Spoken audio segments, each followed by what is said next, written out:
I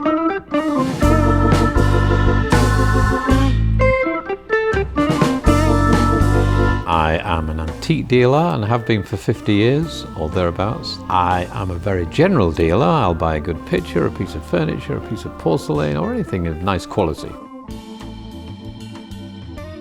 But my parents, who used to go buying antiques, in those days you couldn't buy new furniture, so they sourced furniture from Harrogate and that area and brought it back to Hull, where I was from, and sold what we would call antiques today, but it was just nice quality furniture they sold.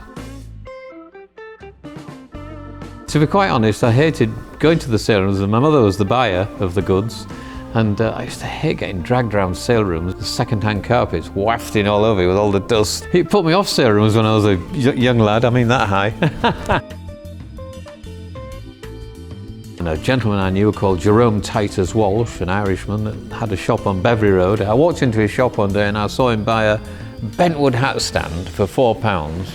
And he got this roll of money out of his back pocket, like you could have choked a donkey on it. It was all Irish money, because he used to go to Ireland every few weeks selling. And then about half an hour later, I saw him sell it for £25. I thought, God, this is a good game. It didn't quite like that, I might tell you, but most people think it is. Well, you have to learn very quickly when all of a sudden somebody walks in and says, have you got a nice Davenport? And I thought, what's a Davenport? So I used to run up the road to the bookshop there and look it up. Davenport, oh yes. So, yeah, well, I've got one coming shortly. So you soon learn. You learn quickly when you get the demand there. And there was a big demand when I started in the 70s.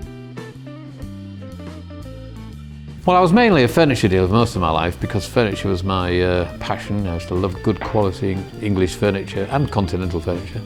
As IKEA came in strong and the younger people didn't want that dark brown furniture and the Continentals stopped coming over buying it.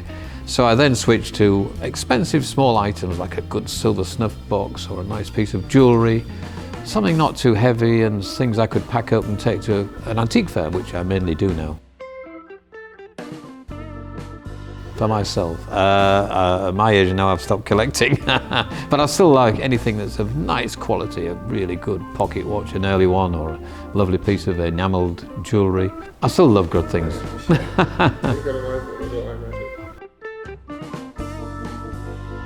Sadly, where I came from, Hull, wasn't a place you could specialise, and I did travel an awful lot and I learnt a lot. I used to go down to London a lot, down to Brighton, where better things turned up, Manchester. You know, if you go to the big cities, better quality items turned up, whatever you were buying or selling, you know, whether it be furniture or jewellery, the better things turned up in the bigger cities. And I learnt a lot by travelling around, I must say. Well, over the years, there were lots of things I thought I'd never sell, but there's always a better one comes along, I can promise you. Whatever it might be, a good watch or a good bit of jewellery, you'll always find one that's just that bit better. You think you won't, but there is. And so many times I thought I'd never sell that, and then you see a better one. A good dealer would be a good dealer if you could forecast those things, of course. I just think some things have got so cheap now that if you've got the space and room, you should buy them and just hang on to them. A grandfather clock now, a good one you'd buy for £500 or £600 that was probably several thousand a few years ago. They just became unpopular with younger people. And obviously the properties, the building today, apartments and things just don't take a long case clock, grandfather clock anymore. People would rather buy a very good quality bracket clock or something like that, something smaller.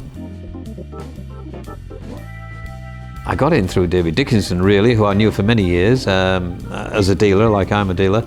And one day he got a break and made a little short programme on himself, on his daily work, and then he went on from there to Bargain Hunt, and from Bargain Hunt he went to Dickinson's Real Deal, onto ITV. We were doing a fair at one of the big shows, and they actually were looking for a lady to do the programme, and they came up and asked my wife, who was helping me, would you do the programme? And she said, no, I'm not the type, but my husband might. Do you want to? He's here.